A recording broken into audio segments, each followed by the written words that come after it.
Asambleísta María Molina.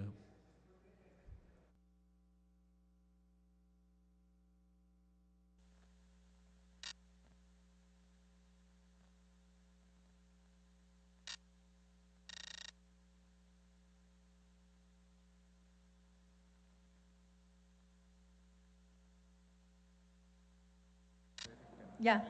Okay. Buenas tardes, señor presidente, compañeras y compañeros. En realidad existe una coincidencia en que era necesario realizar, pues, esta modificación a la ley, una ley que es obsoleta y que tenía términos tan denigrantes para los seres humanos.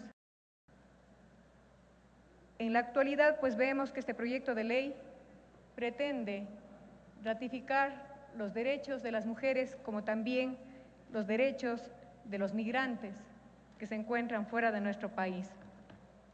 Sin embargo, coincido con las apreciaciones y con el criterio emitido por el doctor Viteri en el sentido de que se ha obviado lo que está establecido ya en leyes aprobadas, como es la Ley Orgánica de Trasplante y Donación de Órganos.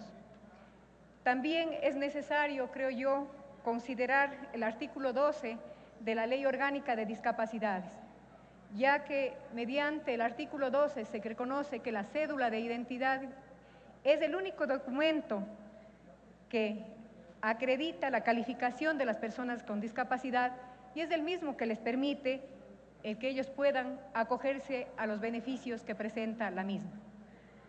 Además, considera que la cédula de identidad es el único documento que se requerirá para las personas con discapacidad para los trámites tanto en las instituciones públicas como en las instituciones privadas. Por lo tanto, creo que es importante y necesario que se considere en esta reforma este artículo 12. Por otro lado, en la motivación de esta ley, vemos que uno de los objetivos fundamentales de la reforma consiste, pues, en poder desmaterializar todo el archivo que existe a nivel del registro civil, permitiéndonos de esta manera que la información guarde la seguridad y la confidencialidad.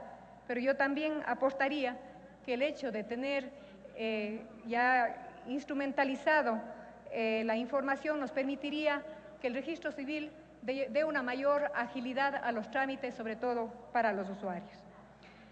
Sin embargo, habría que decir que al redactar el artículo que habla de la desmaterialización, lo manifiesta el artículo 1A de la siguiente manera. Se indica que la desmaterialización de los documentos en el proceso por medio del cual los documentos que el registro civil emite a los usuarios es el que va a ser desmaterializado. Por lo tanto, creo que hay una equivocación en cuanto a la redacción, ya que los documentos que se emiten a las personas, a los usuarios, deberían ser documentos físicos y lo que se va a transformar o digitalizar deberían ser los archivos que constan en el registro civil. Por otro lado, también es necesario, pues, reformar este artículo en el sentido de que la redacción del mismo no hace referencia al título. Por lo tanto, creo y sugiero la siguiente redacción. En el artículo 1A, desmaterialización de documentos. La desmaterialización de documentos es el proceso de digitalización de los respaldos de los documentos físicos que el registro civil emite, así como de los archivos físicos para convertirlos en documentos electrónicos de conformidad con lo determinado en las leyes en la materia. Con esta redacción, además, vamos a eliminar el inciso número 1, en el que se encuentra a continuación del citado inciso, el que dice, el número 4, debe capitalizarse la palabra ERE en la palabra registro, con mayúscula, ya que es el nombre de una institución. Sin embargo, se habla del registro de datos públicos y se coloca con minúscula la misma. En el artículo 19 se sustituye al artículo 97 de la ley anterior.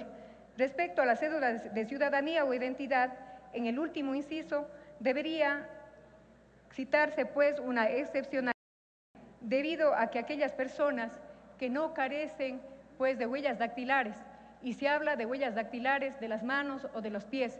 Sin embargo, no se considera a aquellas personas que hablamos sin dactilia, es decir, que no tienen ni dedos en las manos ni dedos en los pies.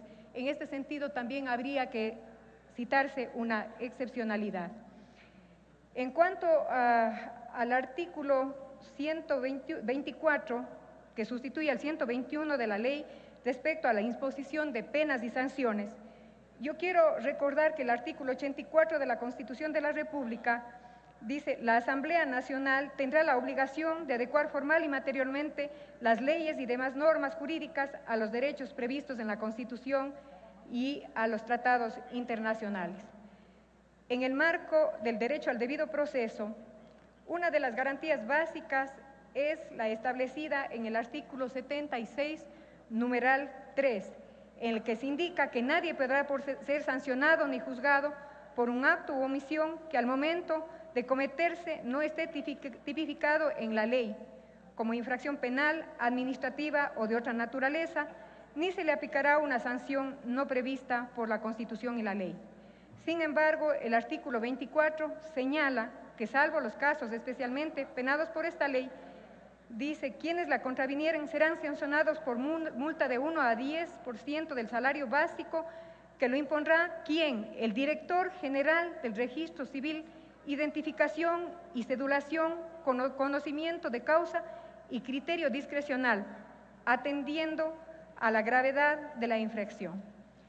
En este artículo se le da la potestad al funcionario público para que, según su entender, determine actos u omisiones como infracciones administrativas en forma discrecional, atentando gravemente el derecho al debido proceso y, por tanto, afectando los derechos, pues, al principio de legalidad, y también este principio de la legalidad en nuestra Constitución, pues, es un principio fundamental. Una duda que me había quedado al leer, pues, este proyecto de ley, se habla de clases de cédula. Yo sí, ahí tengo cierta duda. Realmente no se ha explicado en la motivación a qué se refiere clases de cédula. Y quisiera, pues, solicitarle al señor presidente de la comisión esta aclaración. No se entiende en la motivación por qué se divide en clases de cédula. Así es que me gustaría escuchar la opinión del presidente. Gracias.